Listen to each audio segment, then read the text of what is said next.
Bonjour à tous. Le cirque bat son plein ces derniers temps sur l'impeachment de Trump, qu'on peut traduire par la mise en accusation de Trump, sur des présupposés aides à l'Ukraine, des appels téléphoniques. C'est un cirque, putain. Ah mais c'est monstrueux. C'est monstrueux.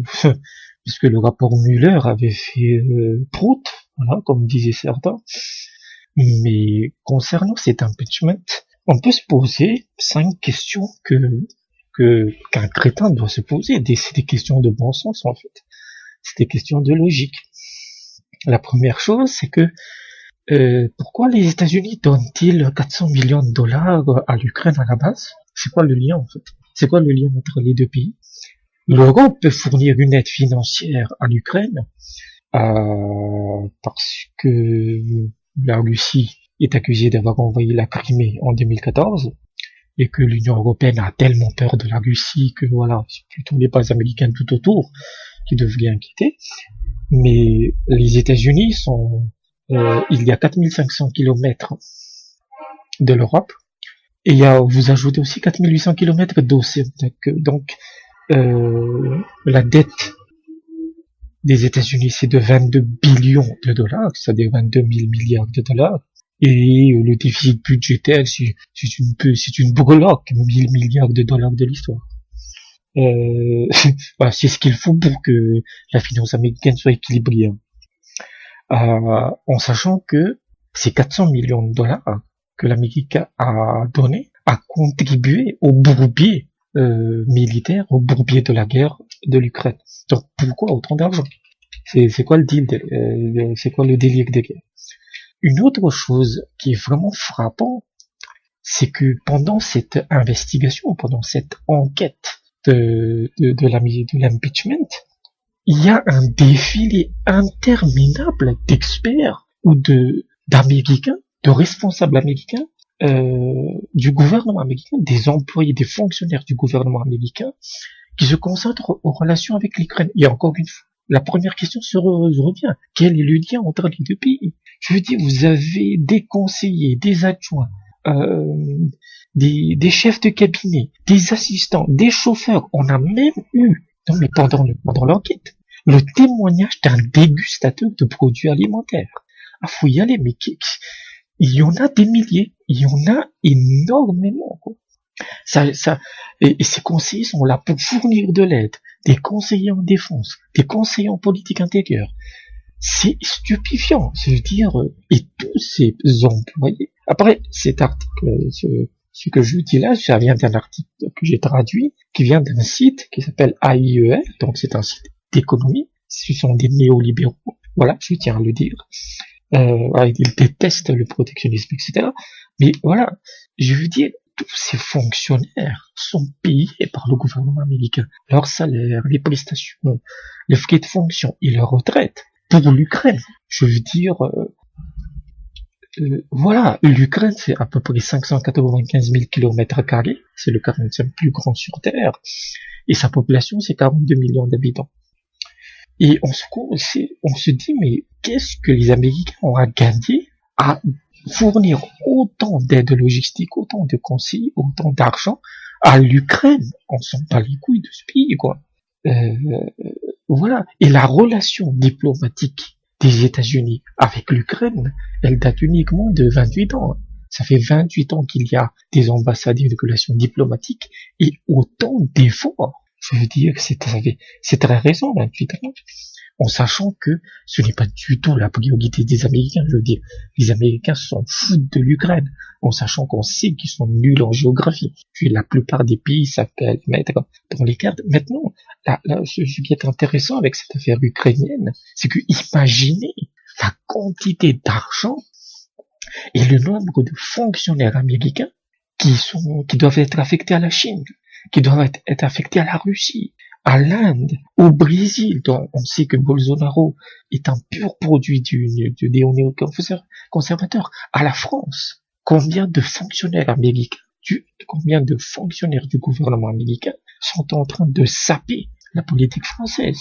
Mais c'est pas une théorie du complot, ça, c'est ce qu'on appelle l'État profond. L'état profond, je ferai un autre article dessus puisque j'ai aussi traduit un autre article sur l'état profond, mais il est planifié pour être publié beaucoup plus tard sur un autre site. Donc je reviendrai dessus sur l'état profond, c'est pas des beautés fatales qui vous empoisonnent, c'est même pas le complexe militaro-industriel. L'état profond, c'est les fonctionnaires. Parce que les fonctionnaires américains, leur nombre est démentiel en fait, parce qu'il y a une loi qui, voilà, je reviendrai dessus dans une prochaine vidéo si j'ai le temps. Ensuite, on accuse le gouvernement américain, donc Trump indirectement, d'avoir demandé une contrepartie en échange de l'aide. Mais c'est ce que tout le monde fait. Le FMI, quand il donne de l'argent, il demande des contreparties qui ruinent les pays en question. Les fameux ajustements structurels. Les fameux ajustements structurels. Le Conseil de sécurité des Nations Unies a voté littéralement à ajouter des directives totalement what the fuck, totalement subjectives qui lui permettent de donner ou de ne pas donner d'aide. Voilà, l'armée américaine, la politique américaine conditionne constamment son aide avec des contreparties. Donc voilà, demander une contrepartie, ça fait partie du droit international en fait. Pourquoi ce serait un problème avec ça? Ensuite, il y a le problème que cette fois, c'est un individu américain qui est concerné, qui est Hunter Biden, le fils de Biden en fait, de Biden. Moi, je suis un prolo, donc je dis Biden. Donc le Biden, là, il a des liens avec un truc qui s'appelle Burisma Holding, mais des citoyens américains, ou plutôt le gouvernement américain qui fait pression directement sur des individus, sur des gouvernements, il y en a une pléthore dans l'histoire. Est-ce qu'on a oublié ce connard d'Obama qui a fait une pression énorme sur l'Équateur, quand l'Équateur a accueilli Julian Assange? Ou Bush qui avait fait une pression sur Saddam Hussein pour lui demander de quitter le pays dans 48 heures. Clinton, toutes les administrations américaines ont constamment fait des pressions sur des individus. En quoi, si Trump le fait, ce qui n'est pas vrai, puisque ça ne repose sur rien, mais imaginons qu'il l'ait fait, où est le problème? Tout le monde le fait. Putain. Mais ce qui est le plus... Et tu as ces Américains progressistes, les démocrates, ils sont choqués. Ah ouais, Trump est à coquiner avec l'Ukraine, qu'est-ce qui se passe? Mais on se souvient que pendant toujours l'ère Obama, le gouvernement américain se réserve le droit d'abattre, de tuer des citoyens américains s'ils commettent des actes terroristes dans le monde. Voilà, c'est-à-dire que leur propre gouvernement les dit on va vous buter si vous faites les cons. Mais ça, il n'y a pas de souci. Voilà. Et la dernière question, c'est que la Chambre des représentants est gouvernée par les démocrates. Mais le Sénat, ça appartient aux républicains, grosso modo. Hein. En termes de ratio, c'est républicains d'un côté, les démocrates de l'autre. Donc les démocrates vont voter la destitution, l'impeachment, mais les sénateurs vont le refuser. C'est évident, l'issue est connue d'avance en fait. Alors pourquoi on se fait chier en fait? On sait que ça n'aboutira pas. Ça peut pas aboutir. Ça peut pas aboutir, mais je l'ai déjà dit dans une vidéo, c'est une manière de décrédibiliser, de dénigrer Trump, qu'on soit pour ou contre le personnage, hein, ça je m'en bats les couilles. Mais au moins il fait des choses un peu différemment. Moi par exemple, je suis contre le protectionnisme. Je ne vois pas en quoi ça peut donner des résultats positifs, le protectionnisme, mais il fait bien les choses, voilà, il fait les choses à sa manière.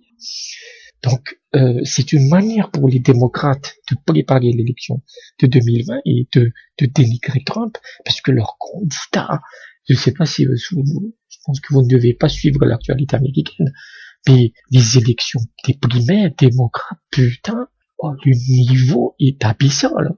Je veux dire, les primaires du Parti socialiste en 2017, ils étaient d'un plus haut niveau. Ça vous donne c'est un cirque, assez hallucinant. C'est un cirque. Et justement, on parlait du protectionnisme de Trump, c'est que beaucoup des accusations pour l'impeachment concerne des mesures politiques. C'est-à-dire que parce que Trump a voté les droits de douane, a voté un protectionnisme, il doit être destitué. Mais c'est pas un crime, ça. C'est une politique. C'est pas un crime. Une destitution, c'est un acte de haute trahison. C'est un acte totalement innommable, en fait. Voilà, et la destitution peut être justifiée quand un président fait des actions qui provoquent des dommages à la société américaine. Et je reviens à Obama, à l'ère Obama, où on peut tuer les Américains. Donc ça, c'est plutôt un dommage. Hein. Ah, quand tu te prends un missile de drone dans le fion, oui, il y a un petit dommage. C'est vrai. Bon, ça paraît un peu agréable, mais après tu crames. Voilà, le gouvernement américain a constamment piétiné les citoyens américains, que ce soit Obama ou Bush. Pourquoi on les a pas destitués? Donc c'est hallucinant de voir que voilà, et c'est des questions toutes bêtes en fait. C'est quoi le but de la destitution? Voilà. Et si Trump n'est pas élu, ça va laisser un goût sale, ça va laisser un goût très sale. Et les Américains auront de plus en plus une baisse de confiance contre leur propre gouvernement. Et dans un pays où tu as 393 millions d'armes pour une population de 360 millions, disons que ça va pas du tout être niveau gilet jaune. Ah, ça va être plutôt gilet sanglant si tu veux. Donc, à force, il y a des gens qui vont péter un câble, et ça se fait déjà, ça se voit déjà. Les tueries de masse sont exactement la manifestation de ça. Et je vous conseille de voir une trilogie de films. Et je vous conseille de voir donc le film, c'est une trilogie qui s'appelle Rampage, pas cette merde avec Dwayne Johnson, hein. C'est une autre trilogie. Et attendez que je trouve le temps de l'acteur, c'est Brendan Fletcher, et le réalisateur, c'est un Allemand, c'est Uwe Boll, ou Bolt, quelque chose comme ça, qui est assez controversé. Et c'est une trilogie, c'est des films qui ont été très très critiqués, puisque Rampage concerne un tueur en série. C'est un tueur de masse, d'abord, premier film, c'est un tueur, c'est quelqu'un qui provoque une tuerie dans les écoles. Le deuxième film, c'est qu'il provoque une tuerie à Washington. Et le troisième, Président Down, où il tue le président. Et c'est le troisième film que j'ai vu en dernier, le plus récemment. Et c'est assez hallucinant à quel point ce gars-là montre une espèce de dégoût et de déni envers le gouvernement américain. Et ils sont très limpides sur la bêtise de leur propre société. C'est un film un peu, voilà, controversé, hein, très controversé, mais moi j'adorais.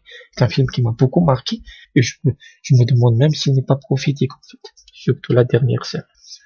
Donc, voilà, c'est hallucinant de ce qui se passe dans un pays qui se considère comme étant le plus civilisé au monde. Je vous raconte pas ce qui se passera dans les autres pays. Donc, merci et à bientôt.